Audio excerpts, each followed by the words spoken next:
नमस्कार प्यारे भक्तों, आज फिर से हम पिछली बार की तरह माँ लक्ष्मी का एक ऐसा मंत्र लेकर आए हैं जिसे आप इस मंत्र को सुनते हैं तो तुरंत ही इस मंत्र का असर शुरू होना प्रारंभ हो जाता है।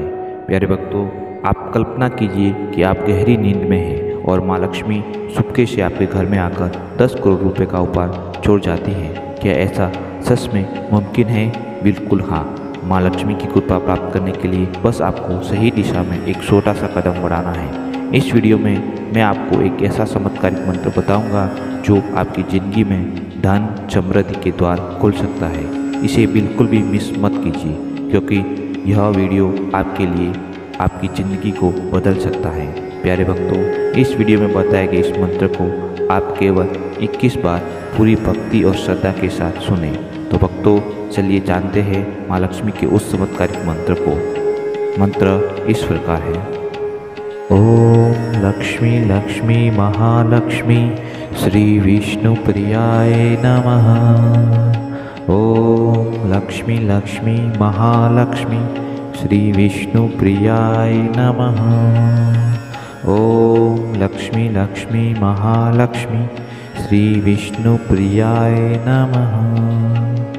ओम लक्ष्मी लक्ष्मी महालक्ष्मी श्री विष्णु प्रियाय नमः। ओम लक्ष्मी लक्ष्मी महालक्ष्मी श्री विष्णु प्रियाय नमः। ओम लक्ष्मी लक्ष्मी महालक्ष्मी श्री विष्णु प्रियाय नमः।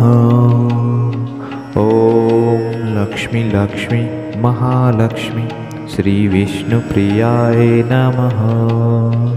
ओम लक्ष्मी लक्ष्मी महालक्ष्मी श्री विष्णु प्रियाय नमः।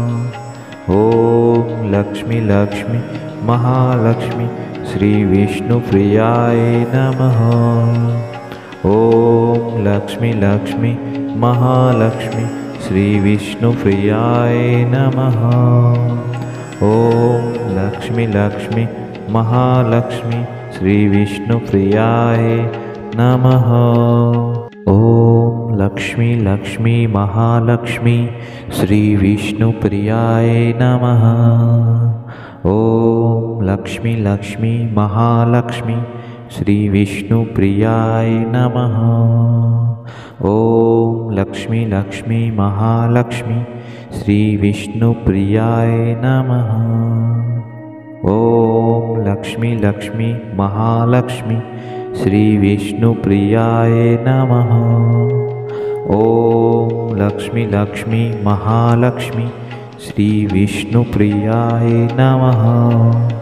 ओम लक्ष्मी लक्ष्मी महालक्ष्मी श्री विष्णु प्रियाय नमः।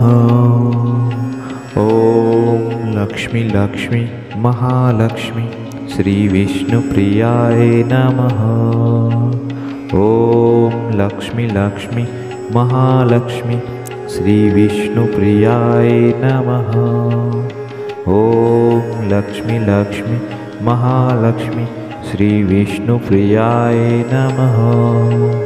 ओम लक्ष्मी लक्ष्मी महालक्ष्मी श्री विष्णु प्रियाय नमः। ओम लक्ष्मी लक्ष्मी महालक्ष्मी श्री विष्णु प्रियाय नमः। ओम लक्ष्मी लक्ष्मी महालक्ष्मी श्री विष्णु प्रियाय नमः। ओम लक्ष्मी लक्ष्मी महालक्ष्मी श्री विष्णु प्रियाय नमः। ओम लक्ष्मी लक्ष्मी महालक्ष्मी श्री विष्णु प्रियाय नमः। ओम लक्ष्मी लक्ष्मी महालक्ष्मी श्री विष्णु प्रियाय नमः। ओम लक्ष्मी लक्ष्मी महालक्ष्मी श्री विष्णु प्रियाय नमः। ओम लक्ष्मी लक्ष्मी महालक्ष्मी श्री विष्णु प्रियाय नमः। ओम लक्ष्मी लक्ष्मी महालक्ष्मी श्री विष्णु प्रियाय नमः। ओम लक्ष्मी लक्ष्मी महालक्ष्मी श्री विष्णु प्रियाय नमः। लक्ष्मी लक्ष्मी महालक्ष्मी श्री विष्णुप्रियाय नमः। ॐ लक्ष्मी लक्ष्मी महालक्ष्मी श्री विष्णुप्रियाय नमः। ॐ लक्ष्मी लक्ष्मी महालक्ष्मी श्री विष्णुप्रियाय नमः। ॐ लक्ष्मी लक्ष्मी महालक्ष्मी श्री विष्णुप्रियाय नमः। ॐ लक्ष्मी लक्ष्मी महालक्ष्मी श्री विष्णुप्रियाय नमः। ॐ लक्ष्मी लक्ष्मी महालक्ष्मी श्री विष्णुप्रियाय नमः। ॐ लक्ष्मी लक्ष्मी महालक्ष्मी श्री विष्णुप्रियाय नमः। ॐ लक्ष्मी लक्ष्मी महालक्ष्मी श्री विष्णुप्रियाय नमः। ॐ लक्ष्मी लक्ष्मी महालक्ष्मी श्री विष्णुप्रियाय नमः। ॐ लक्ष्मी लक्ष्मी महालक्ष्मी श्री विष्णुप्रियाय नमः। ॐ लक्ष्मी लक्ष्मी महालक्ष्मी श्री विष्णुप्रियाय नमः। ॐ लक्ष्मी लक्ष्मी महालक्ष्मी श्री विष्णुप्रियाय नमः। ॐ लक्ष्मी लक्ष्मी महालक्ष्मी श्री विष्णुप्रियाय नमः। ॐ लक्ष्मी लक्ष्मी महालक्ष्मी श्री विष्णुप्रियाय नमः। ॐ लक्ष्मी लक्ष्मी महालक्ष्मी श्री विष्णुप्रियाय नमः। ॐ लक्ष्मी लक्ष्मी महालक्ष्मी श्री विष्णुप्रियाय नमः। ॐ लक्ष्मी लक्ष्मी महालक्ष्मी श्री विष्णुप्रियाय नमः। ॐ लक्ष्मी लक्ष्मी महालक्ष्मी श्री विष्णुप्रियाय नमः। ॐ लक्ष्मी लक्ष्मी महालक्ष्मी श्री विष्णुप्रियाय नमः।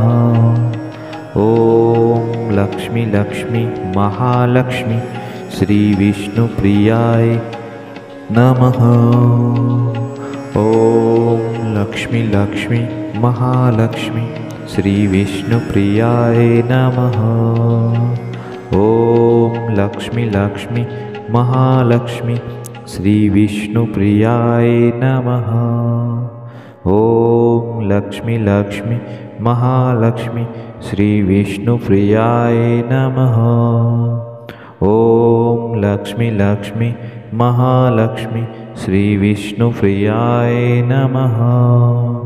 ॐ लक्ष्मी लक्ष्मी महालक्ष्मी श्री विष्णुप्रियाय नमः। ॐ लक्ष्मी लक्ष्मी महालक्ष्मी श्री विष्णुप्रियाय नमः। ॐ लक्ष्मी लक्ष्मी महालक्ष्मी श्री विष्णुप्रियाय नमः।